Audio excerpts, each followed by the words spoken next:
Assalomu alaykum, hurmatli muxlis, kanalimizga xush kelibsiz. Bugun sizlarga 4 oylik bolaning me'yoriy ko'rsatkichlari va to'liq vaksinatsiyasi haqida ma'lumot berib o'taman. Demak, boshladik. Demak, 4 oylik bolakayning jismoniy rivojlanish me'yorlari quyidagilardan iborat. O'g'il bolalarda vazn 6,1 yoki 7,8 kilogramm bo'lishi kerak. Qizlarda esa 5,7, 7,3 kilogramm norma hisoblanadi. Bo'y esa o'g'il bolalarda 62-66 sm, qiz bolalarda esa 61-65 sm bo'lishi kerak. Bosh aylanasi esa 40-42 sm, ko'krak aylanasi esa 39-41 sm bo'lishi normal hisoblanadi.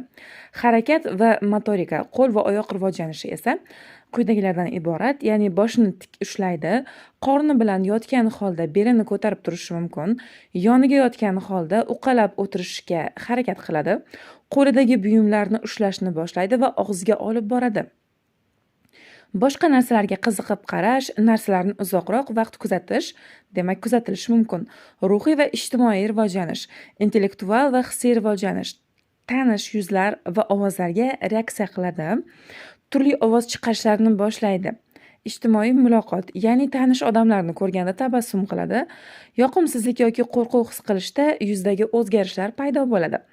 Ovqatlanishi esa asosiy ozuqa ona suti yoki sun'iy aralashma hisoblanadi. Hali qo'shimcha ovqat berish tavsiya qilinmaydi. Ona suti bilan har 2-4 soatda, demak, emizish mumkin. Sun'iy aralashma bilan esa har 3-4 soatda ovqatlantiriladi. Demak, 4 oylik bolakayning uyqusi, demak, kunlik me'yori 14-16 soatni tashkil etishi mumkin. Kechasi 9-10 soat uxlaydi, kunduzi esa 3-4 marta, har biri taxminan 1,5-2 soat davom etishi mumkin. Vaksinatsiya, ya'ni emlash. 4 oylik bolaga quyidagi emlashlar qilinishi lozim. O'zbekistonning milliy emlash kalendaridan kelib chiqqan holatda poliomiyeletga qarshi vaksina, og'iz orqali tomiziladigan yoki inyeksiya orqali kiritiladigan vaksina. Ushbu vaksina poliomiyeletning oldini olish uchun muhim hisoblanadi. AKDS, difteriya, qo'qshol va bo'g'maga qarshi vaksina hisoblanadi.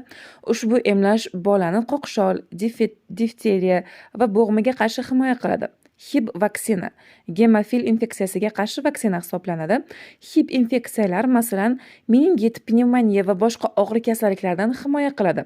Pnevmokok infeksiyasiga qarshi vaksina, pnevmoniya, otit va sepsis kabi kasalliklardan himoya uchun.